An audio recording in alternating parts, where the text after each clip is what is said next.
বলুন তো, সমস্ত ধর্মীয় স্থানে মন্দির বা মাজারের দান বক্সে শিবরাত্রি কিংবা শ্রাবণ মাসে জল ঢালা থেকে শুরু করে লক্ষ কোটি ভক্ত গুরুদেবের আরাধনা করা, অলৌকিক কোনো অনুষ্ঠানের ভিড়ে তাবিজ মাদুলি ভূতে ধরা থেকে শুরু করে জিনে ধরা এবং অসুখ বিসুখ ঠিক করার জন্য ঠাকুরের কাছে পশু মানত করা, তান্ত্রিক বা কবিরাজের কাছে যাওয়া, জ্যোতিষের কাছে হাত দেখা, ভাগ্য দেখা এবং বাস্তুদোষ থেকে শুরু করে সমস্ত রকমের গ্রহদোষ ঠিক করা, এসবের পেছনে কোন মানুষগুলো সবচেয়ে বেশি থাকে? কেন পৃথিবীর 90% অন্ধবিশ্বাসের শিকার হন সেই মানুষগুলোই, যারা দিনমজুর, যারা অশিক্ষিত বা যারা সমাজের তথাকথিত নিচু জাত বা শূদ্র বলে পরিচিত? আপনারা কি একবারও ভেবে দেখেছেন এর পেছনের আসল রহস্য কি? ফ্রেন্ডস, এই পৃথিবীতে সবচেয়ে শক্তিশালী জিনিস হলো মানুষের বিশ্বাস। কারণ একজন মানুষকে জোর করে যতটা নিয়ন্ত্রণ করা যায় তার চেয়ে অনেক বেশি নিয়ন্ত্রণ করা হয় বিশ্বাস দিয়ে। আর সেই বিশ্বাস যদি হয় অন্ধবিশ্বাস, তাহলে সেটাই হয়ে উঠতে পারে পৃথিবীর সবচেয়ে বড় ব্যবসা। আজ আমি কথা বলবো কোনো কাল্পনিক গল্প নয়, বরং ইতিহাসের সবচেয়ে বড় ব্যবসার ব্যবচ্ছেদ করব, যে ব্যবসার নাম ধর্ম।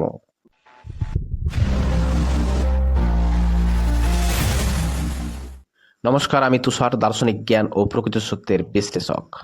ফ্রেন্ডস, দার্শনিক দৃষ্টি দিয়ে যদি আমরা দেখি তাহলে দেখতে পাই আদিম মানুষ যখন বজ্রপাত, ঝড় বৃষ্টি বা মৃত্যু কেন হলো তা ব্যাখ্যা করতে পারল না, তখন থেকেই অলৌকিক শক্তির ধারণা জন্ম নিল। কিন্তু সমস্যাটা সেখানে নয়। সমস্যাটা শুরু হলো তখন যখন একদল অতি চালাক ও দ্রুত মানুষ এই ভয়টিকে পুঁজি করে নিজেদের স্বার্থ সিদ্ধি শুরু করলো। ইতিহাসের পাতায় তাকালে দেখা যায় ক্ষমতা সবসময় দুটি জিনিসের উপর টিকে থাকে, তা হলো অস্ত্র আর বিশ্বাস। অস্ত্রের চেয়ে বিশ্বাস বেশি শক্তিশালী, কারণ বিশ্বাস বা ধর্মীয় ভয় দিয়ে মানুষের মস্তিষ্ককে গোলাম বানিয়ে রাখা যায়। তাই দার্শনিক কার্ল মার্কস বলেছিলেন, ধর্ম হলো আফিম। অর্থাৎ আফিম খেলে মানুষ যেমন যন্ত্রণার কথা ভুলে নেশায় বুঁদ হয়ে থাকে, তেমনি সাধারণ গরিব মানুষ যখন অভাব আর শোষণে ভুগতে থাকে তখন তাকে পরকাল বা স্বর্গের নেশা ধরিয়ে দেওয়া হয়, যাতে সে নিজের বর্তমান অবস্থার উন্নতির জন্য লড়াই না করে বরং ভাগ্যের দোহাই দিয়ে মুখ বুজে সহ্য করে নেয়। ফ্রেন্ডস, অন্ধবিশ্বাসের মূল ভীতি হলো বিনা প্রশ্নে মেনে নেওয়া। যারা ধর্মের ঠিকাদার তারা জানে যে যদি সাধারণ নিম্নবর্গের মানুষ প্রশ্ন করতে শেখে, তবে তাদের সাজানো সাম্রাজ্য তাসের ঘরের মতো ভেঙে পড়বে। তাই কৌশলে যুগ যুগ ধরে সাধারণ মানুষকে শিক্ষা থেকে দূরে রাখা হয়েছে। ফ্রেন্ডস, একটি গভীর সত্য হলো, যারা জমিতে ফসল ফলায় এবং যাদের কঠোর পরিশ্রমে পৃথিবী সচল থাকে, তারাই সবচেয়ে বেশি অভাবে থাকে। আর যারা কোনো উৎপাদনমূলক কাজ করে না, শুধু ধর্মের ব্যাখ্যা দেয়, যেমন ধর্মীয় পণ্ডিত বা উচ্চ বর্ণের চালাক শ্রেণী, তারা থাকে সবচেয়ে সুখে। একজন সাধারণ গরিব শ্রমিক তার কষ্টের টাকা দিয়ে ঠাকুরের নামে দান ভোগ দিচ্ছে, আর চতুর বা চালাক ব্যক্তি সেই ভোগের অংশ ভোগ করছে। এটা কেবল ধর্মীয় আচার নয়, এটা এক বিশাল অর্থনৈতিক বৈষম্য। এই সকল পিছিয়ে পড়া মানুষকে বিভিন্ন কাহিনীর মাধ্যমে বোঝানো হয়েছে যে তুমি এই জন্মে কষ্ট করো, পরের জন্মে সুখে থাকবে। এই কাল্পনিক আশাই হলো শোষণের মূল দর্শন বা মাইন্ড গেম।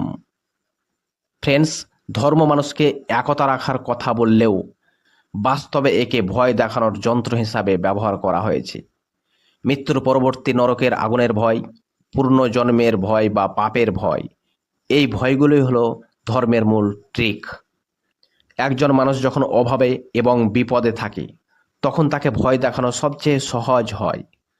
আর এই ভয়ের সুযোগ নিয়েই তাবিজ, কবজ, দান, খয়রাত এবং দেবদেবীর কাছে মানত করা কিংবা গ্রহদোষ কাটাতে যাওয়া ইত্যাদি সব অলৌকিক বা অন্ধবিশ্বাসের জালে পড়ে যায়, যার পরিণতি স্বরূপ আর্থিক ক্ষতি হওয়া এবং একদল সুবিধাভোগী মানুষের ভাণ্ডার পূর্ণ করা হয়। ফ্রেন্ডস, একজন শিক্ষিত বা জ্ঞানী মানুষের কাছে যা কুসংস্কার, একজন বোকা ও অশিক্ষিত মানুষের কাছে তাই শেষ ভরসা বলে মনে হতে পারে।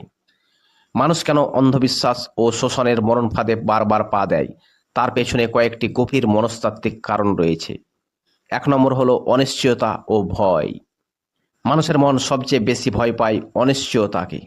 যখন একজন নিম্ন বর্গের মানুষ, খেটে খাওয়া গরিব মানুষ প্রচণ্ড অভাবে কিংবা তার অসুস্থ সন্তানের চিকিৎসার খরচ নিয়ে চিন্তিত থাকে, তখন তার ভেতর এক চরম অস্থিরতা তৈরি হয়। বিজ্ঞান বা যুক্তি যখন তাকে তৎক্ষণিক সমাধান দিতে পারে না, তখন সে অলৌকিকতার আশ্রয় নেয়। সে ভাবে হয়তো এই তাবিজটা পড়লে বা ওই গুরুদেবের পায়ে মাথা ঠেকালে ভাগ্য বদলে যাবে। এই দুর্বলতাগুলির ওপর ভিত্তি করেই চালাক ও বুদ্ধিমান শাসকরা তাদের ব্যবসা আজও চালিয়ে যাচ্ছে। ফ্রেন্ডস, 2 নম্বর হলো বাঁচার ইচ্ছা। মনস্তত্ত্বের ভাষায় একে বলা হয় কোপিং মেকানিজম। যখন বাস্তব পৃথিবীতে কারোর কাছে নরকের মতো হয়ে দাঁড়ায়, তখন মস্তিষ্ক নিজেকে বাঁচার জন্য একটা কাল্পনিক জগৎ তৈরি করে। গরিব মানুষের কাছে কাল্পনিক ধর্ম হলো সেই ব্যথানাশক ওষুধের মতো, যা তাকে তার অভাবের জ্বালা থেকে সাময়িকভাবে ভুলিয়ে রাখে। সে বিশ্বাস করতে শুরু করে যে এই জন্মে আমি নিচু জাত বা গরিব হয়ে জন্মেছি, কারণ এটা আমার পূর্ণ জন্মের ফল। তাই এখন মুখ বুজে সহ্য করলেই স্বর্গের সুখ পাব। এই চিন্তাটি তাকে অজ্ঞতার মধ্যে রেখে দেয় এবং শোষকের কাজ সহজ করে তোলে। 3 নম্বর, মগজ ধোলাই বা সামাজিক হীনমন্যতা। যুগ যুগ ধরে নিম্ন বর্গের মানুষদের মনে এই ধারণা গেঁথে দেওয়া হয়েছে যে তারা অপবিত্র বা বুদ্ধিতে কম। যখন বারবার একজনকে বলা হয় সে নিচু, তখন তার আত্মবিশ্বাস ভেঙে চুরমার হয়ে যায়। এই হীনমন্যতার সুযোগ নিয়ে তথাকথিত উচ্চবর্ণ বা চতুর পণ্ডিতরা ত্রাণকর্তা হিসাবে হাজির হন। সাধারণ মানুষটি তখন মনে করে, আমি তো মূর্খ, গুরুদেব যা বলছে নিশ্চয় আমার ভালোর জন্যই বলছেন।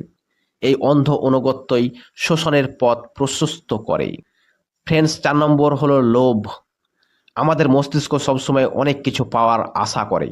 তাই এই মানসিক দুর্বলতাকে বুঝতে পেরে ধর্মের কারবারিরা একটি কাল্পনিক পুরস্কার আবিষ্কার করেন এবং সেই পুরস্কারকে পাঠিয়ে দিয়েছে মৃত্যুর ওপারে, যাকে আমরা বলি স্বর্গ বা জান্নাত। এটা একটা বিশাল সাইকোলজিক্যাল ট্রিক। মানুষকে বলা হয় এই জীবনে তোমার শেষ সম্বলটুকু দান করো, তবেই মৃত্যুর পরে 1000 গুণ ফেরত পাবে। অভাবী মানুষটি তখন বর্তমানে কিছুই পাচ্ছে না, তখন সে ভবিষ্যতের এক কাল্পনিক সুখের আশায় নিজের কষ্টের উপার্জন সম্পদ শাসকদের হাতে তুলে দেয়। আর 5 নম্বর হলো দলবদ্ধ বা সংখ্যাগরিষ্ঠতা। ফ্রেন্ডস, মানুষ একা থাকতে ভয় পায়। যখন সে দেখে গ্রামের বা সমাজের সবাই কোনো এক গুরু বা অলৌকিক প্রথায় বিশ্বাস করছে, তখন সে নিজেও তা গা ভাসিয়ে দেয়। একে বলা হয় ব্যান্ডওয়াগন ইফেক্ট। অর্থাৎ যখন অনেক মানুষ কোনো কিছুকে বিশ্বাস করছে, তখন অন্যেরাও না ভেবে দেখেই সেটাই অনুসরণ করে। সেই মুহূর্তে যুক্তি কাজ করলেও ভয় ও লজ্জায় প্রশ্ন করে না। নিজেকে অনেক মানুষের থেকে একাকী হওয়ার ভয় কাজ করে। তাই ফ্রেন্ডস, এখানে একটি কথা মাথায় রাখতে হবে, অনেক মানুষ কোনো কিছুকে মেনে নিচ্ছে বলেই সেটি সত্য হবে, এভাবে সত্যকে কখনোই বিচার করা যাবে না। আমরা বাস্তবে সব কালেই দেখেছি অনেক মানুষের সিদ্ধান্ত বারবার ভুল হয়েছে। যেমন বিপুল সংখ্যাগরিষ্ঠতা পেয়ে জয়ী হওয়া রাজনৈতিক প্রার্থী দুর্নীতিবাজ, চোর ও অপরাধীর মতো কাজ করে থাকে, অথচ তিনি আবারও বিপুল সংখ্যাগরিষ্ঠতা পেয়ে যেতে। তাই সত্য পছন্দ অপছন্দের ওপর নির্ভর করে না, সত্য নির্ভর করে যুক্তি, তত্ত্ব ও প্রমাণের ওপর। যাই হোক ফ্রেন্ডস, অন্ধবিশ্বাস কোনো আকাশ থেকে পড়া জিনিস নয়, এটি হলো অজ্ঞতার চূড়ান্ত রূপ। একটি জমি যেমন চাষ না করলে তাতে আগাছা জন্মায়, তেমনি মানুষের মগজে যদি সঠিক শিক্ষার চাষ না হয়, তবে সেখানে কুসংস্কারের আগাছা ডালপালা মেলে বসে। এর পেছনে কাজ করে এক গভীর ষড়যন্ত্র। যারা সমাজকে নিয়ন্ত্রণ করতে চায় তারা জানে যে একটি শিক্ষিত মানুষকে সহজে ভয় দেখানো যায় না। তাই ঐতিহাসিকভাবে নিম্নবর্গের বা গরিব মানুষকে শিক্ষার অধিকার থেকে বঞ্চিত করে রাখা হয়েছে। আপনি লক্ষ্য করবেন যে এলাকায় শিক্ষার হার যত কম, সেখানে তথাকথিত তান্ত্রিক, ওঝা, পীর বা ভণ্ড সাধুদের দাপট তত বেশি হয়। কারণ একজন অশিক্ষিত মানুষের কাছে অজানা বিষয় মানেই হলো অলৌকিক। এই অজ্ঞতাই হলো শাসকেদের প্রধান মূলধন। ফ্রেন্ডস, বিজ্ঞানের উন্নতির ফলে আজ আমরা জানি যে মৃগী রোগ, হিস্টেরিয়া বা সিজোফ্রেনিয়া হলো মস্তিষ্কের রোগ। কিন্তু ধর্ম ব্যবসায়ীরা এগুলোকে জিনে ধরা, ভূতে ধরা বা গ্রহ দোষ বলে ব্যাখ্যা করে। কারণ যদি রোগ বলা হতো তবে মানুষ ডাক্তারের কাছে যাবে, তাতে তাদের লাভ কি? যদি জিন, ভূত বা গ্রহদোষ বলা হয় তবে মানুষ যাবে মাজারে, মন্দিরে বা তান্ত্রিকের কাছে, যেখানে ঝাড়ফুঁক আর মানতের নামে চলবে লুটপাট। আরেকটি বড় ফাঁদ হলো গ্রহদোষ বা বাস্তুদোষ। মানুষের জীবনের ব্যর্থতা বা দরিদ্রতাকে তার কর্ম বা সামাজিক ব্যবস্থার ত্রুটি হিসাবে না দেখিয়ে চাপিয়ে দেওয়া হয় শনি, রাহু বা কেতুর ওপর। অজ্ঞ মানুষকে বোঝানো হয় তোমার অভাবের কারণ তোমার গ্রহের হেরফের।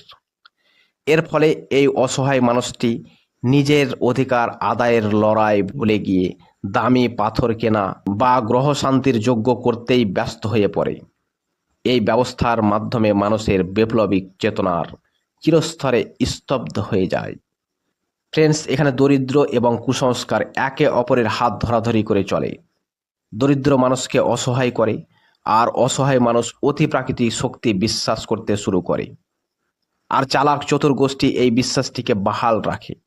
তারা চায় না আপনি জানুন যে আপনার দরিদ্রের কারণ কোনো অভিশাপ নয়, বরং সামাজিক বঞ্চনা।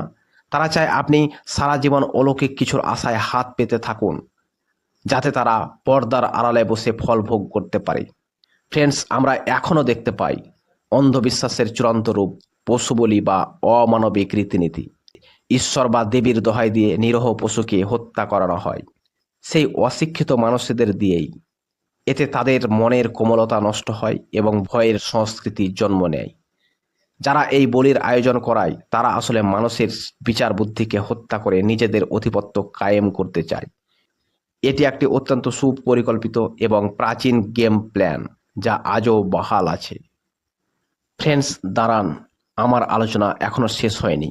পরবর্তী আলোচনা দেখতে পাবেন এই পার্ট 2 অংশে।